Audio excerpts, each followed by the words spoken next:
اس نے اپنے ساتھی اور اس عورت کا تعارف کرایا۔ ہم بھی اس وادی کو آزاد کرانے کے لیے بھارتی سامراج سے برسرے پیکار ہیں۔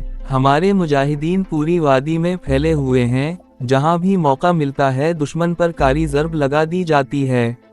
میں چونکے بغیر نہیں رہ سکا۔ کمانڈر محب اللہ بھارتی درندوں کے خلاف برسرے پیکار مجاہدین میں ایک معتبر نام تھا، اور وہ وادی میں چھلاوا کے نام سے مشہور تھا، اور وہ واقعی چھلاوا تھا۔ اگر وہ رات 10 بجے 12 مولا کے آس پاس بھارتی فوجیوں کے خلاف کوئی چھاپا مار کارروائی کرتا، تو چند گھنٹوں بعد وہاں سے میلوں دور سری نگر کے دوسری طرف اننت ناگ میں کسی فوجی دستے پر بجلی بن کر ٹوٹ پڑتا۔ بعض اوقات کئی مقامات پر بیک وقت ہونے والی چھاپا مار کارروائیوں میں بھی اس کا نام لیا جاتا۔ یوں تو کشمیر کی آزادی کے لیے مجاہدین کی کئی تنظیمیں بھارتی سامراج کے خلاف برسرے پیکار تھیں۔ ہر تنظیم اپنی جگہ نہایت اہم کردار ادا کر رہی تھی۔ ہر مجاہد بھارتی فوجیوں کے لیے خوف کی علامت بنا ہوا تھا، لیکن کمانڈر محب اللہ کے نام میں وہ دہشت تھی جس کی مثال نہیں ملتی تھی۔ بھارتی فوجی اس کا نام سن کر ہی تھر تھر کانپنے لگتے تھے، اور وہی کمانڈر محب اللہ اس وقت میرے سامنے بیٹھا ہوا بڑی محبت اور شفقت بھرے لہجے میں میری خیریت دریافت کر رہا تھا۔ یہ کون سی جگہ ہے؟ میں تمہارے بارے میں سب کچھ جان چکا ہوں۔ کمانڈر محب اللہ نے میری بات کاٹ دی۔ گزشتہ رات میں 12 مولا میں تھا جب مجھے تمہارے قصبے پر بھارتی فوجیوں کے حملے کی اطلاع ملی۔ میں اپنے ساتھ چند مجاہدین کو لے کر فوراً ہی روانہ ہو گیا، لیکن 12 مولا کے قریب ہی ایک فوجی دستے سے تصادم ہو گیا۔ ہمارا مقابلہ تقریباً 2 گھنٹوں تک جاری رہا۔ اس تصادم میں ہم نے اسلحے سے لدا ہوا ایک ٹرک تباہ کرنے کے علاوہ ایک میجر اور 12 فوجیوں کو جہنم رسید کر دیا، جبکہ ہمارا ایک مجاہد شہید اور ایک زخمی ہوا۔ ہم صبح سے ذرا پہلے تمہارے قصبے میں پہنچے تھے۔ بھارتی سورما وہاں سے جا چکے تھے، لیکن اپنے پیچھے تباہی اور بربادی کی ایک المناک داستان چھوڑ گئے تھے۔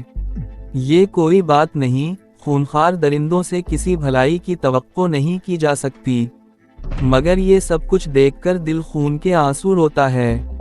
لیکن میں یہ بھی جانتا ہوں کہ معصوم اور بے گناہ لوگوں کی قربانیاں رائے گاہ نہیں جائیں گی۔ ایک نہ ایک دن ہم بھی اس سرزمین کو غاصب ہندوؤں کے ناپاک وجود سے پاک کرا لینے میں ضرور کامیاب ہوں گے۔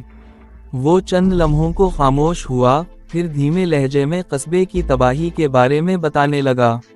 کمانڈر محب اللہ کے کہنے کے مطابق قصبے میں 48 افراد کو شہید کیا گیا تھا، جن میں عورتیں، بوڑھے مرد اور بچے شامل تھے۔ بیشتر کو گولیوں سے چھلنی کیا گیا تھا، جبکہ بعض لوگوں کو اذیتیں دے کر سنگینوں سے ہلاک کیا گیا تھا۔ 27 مکان جلا کر راکھ کر دیے گئے تھے، جن میں میرا مکان بھی شامل تھا۔ مسجد کو بھی آگ لگا کر شہید کر دیا گیا تھا۔ قصبے کی 6 جوان لڑکیاں لاپتہ تھیں، جن کے بارے میں یقین تھا کہ انہیں بھارتی فوجی اٹھا کر لے گئے تھے۔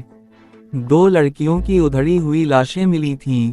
لاپتہ ہونے والی 6 لڑکیاں ان 2 کے علاوہ ہیں جن کے بارے میں تم بتانا چاہتے ہو۔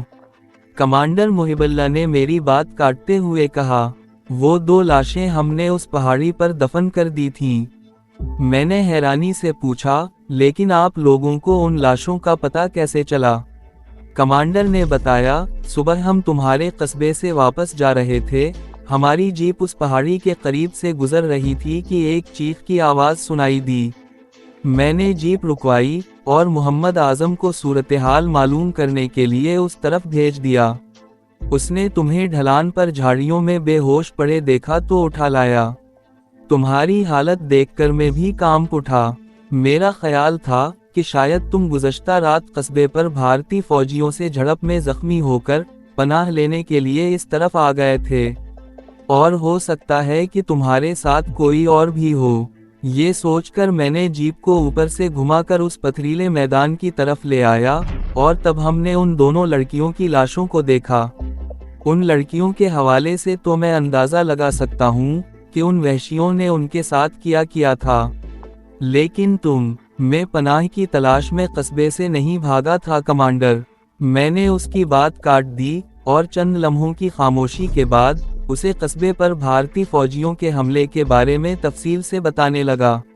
آخر میں کہہ رہا تھا، وہ شیطان ان معصوم لڑکیوں کے ساتھ مجھے بھی اٹھا لائے تھے۔ میں چونکہ رات بھر بے ہوش رہا تھا، اس لیے شاید وہ مجھے مردہ سمجھ کر چھوڑ گئے تھے۔ میں چند لمحوں کو خاموش ہوا اور پھر ہوش میں آنے کے بعد کی تفصیل بتانے لگا۔ وہ تمہاری ہی چیخ تھی جو میں نے سنی تھی، کمانڈر محب اللہ نے میرے خاموش ہونے پر کہا۔ بے شک تم بہت حوصلہ مند، آہنی اعصاب کے مالک اور بڑی مضبوط قوت ارادی کے مالک ہو۔ تمہاری ٹانگ میں 2 گولیاں لگی تھیں، بدن پر اور بھی کئی زخم تھے۔ تمہاری جگہ کوئی اور ہوتا تو بہت پہلے دم توڑ چکا ہوتا، مگر تم نے بڑی ہمت کا ثبوت دیا اور تمہارے سانس کی ڈور کو ٹوٹنے سے بچانے کے لیے ڈاکٹر مریم نے بھی بہت اہم کردار ادا کیا ہے۔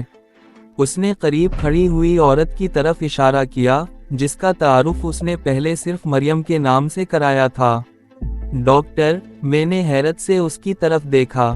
ہاں، کمانڈر محب اللہ مسکرا دیا، مریم فزیشین اور سرجن ہے۔ کئی سال پہلے اس نے پاکستان کے ایک میڈیکل کالج سے طب اور سرجری کی تعلیم حاصل کی تھی۔ 2 سال پہلے یہ پونچھ کے ہسپتال میں خدمات انجام دے رہی تھی۔ ایک روز 3 زخمی مجاہدین کو اس ہسپتال میں پہنچایا گیا۔ ان میں سے 2 کو بچا لیا گیا اور تیسرے کا بہت زیادہ خون ضائع ہو چکا تھا، وہ نہیں بچ سکا۔ مریم نے اسی روز فیصلہ کر لیا کہ وہ مجاہدین کے لیے کام کرے گی۔ یہ پونچھ کے ہسپتال کی نوکری چھوڑ کر چوری 6 کنٹرول لائن پار کر کے دلمیا نامی ایک چھوٹی بستی میں پہنچ گئی۔ اتفاق سے میں اس روز اس بستی میں موجود تھا۔ ڈاکٹر مریم کی باتیں سن کر میں متاثر ہوئے بغیر نہیں رہ سکا، لیکن مجھے یہ بھی شبہ تھا کہ یہ غاصب بھارتیوں کی کوئی چال تو نہیں تھی۔ بھارتی فوجی مجاہدین کے ٹھکانے معلوم کرنے کے لیے مختلف ہتھ کنڈے استعمال کرتے رہتے ہیں۔ یہ بھی ان کی ایک سازش ہو سکتی تھی۔ یہ مجاہدین کی خدمت کے بہانے ہمارے ساتھ رہتی اور بھارتی فوجیوں کو ہمارے بارے میں معلومات فراہم کر سکتی تھی۔ میں اسے اپنے ساتھ 12 مولا لے گیا اور اپنے ایک دوست کی فیملی کے حوالے کر دیا، اور اس کے بارے میں پوچھ گچھ اور پاکستان کے دوسرے شہروں میں تحقیقات کے لیے ایک آدمی بھیج دیا۔ میں اگرچہ مریم کے بارے میں ملنے والی رپورٹوں سے خاصا مطمئن تھا، لیکن 3 مہینوں تک میں نے کوئی خدمت اس کے سپردے نہیں کی اور خود بھی اس سے دور ہی رہا۔ بالآخر مجھے یقین ہو گیا کہ مریم واقعی کشمیر کی آزادی کے لیے لڑنے والے مجاہدین کی خدمت کرنا چاہتی ہے۔ یہ اپنے ساتھ جراحی کے بہت سے آلات بھی لے کر آئی تھی، جو شروع ہی سے میرے قبضے میں تھے۔ مطمئن ہونے کے بعد ہم دونوں نے مل کر ایک باقاعدہ منصوبہ بنایا اور وادی میں کئی مقامات پر ایسے ہی غاروں میں ایسے انتظامات کر دیے کہ ان علاقوں میں زخمی ہونے والے مجاہدین کو فوری طور پر طبی امداد فراہم کی جا سکے۔ ڈاکٹر مریم نے واقعی اپنی زندگی مجاہدین کے لیے وقف کر رکھی ہے۔ وہ چند لمحوں کو خاموش ہوا، پھر بات جاری رکھتے ہوئے کہنے لگا، مریم کا تعلق لاہور کے ایک زمیندار گھرانے سے ہے۔ یہ اگر چاہتی تو عیش و آرام کی زندگی گزار سکتی تھی، لیکن مجاہدین کی خدمت کے جذبے سے سرشار ہو کر اس نے سب کچھ بیچ دیا۔ تم سمجھ سکتے ہو کہ ان پہاڑوں میں اسے کتنی تکلیفیں اٹھانی پڑتی ہوں گی۔ اس نے ہمارے ساتھ کئی روز فاقے بھی کیے ہیں، لیکن کبھی اف تک نہیں کیا۔ یہ بے سرو سامانی کی حالت میں مجاہدین کی جس طرح مسیحائی کر رہی ہے، وہ قابل تعریف ہے۔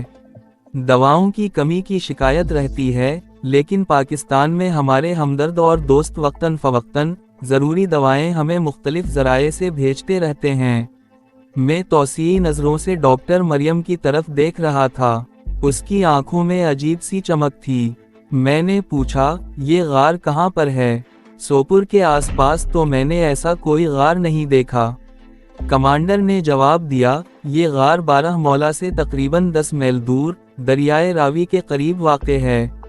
یہ غار ہر لحاظ سے محفوظ ہے، کسی عام آدمی کے لیے اسے تلاش کر لینا ممکن نہیں، اور ویسے بھی ہم نے اس کی حفاظت کا معقول انتظام کر رکھا ہے۔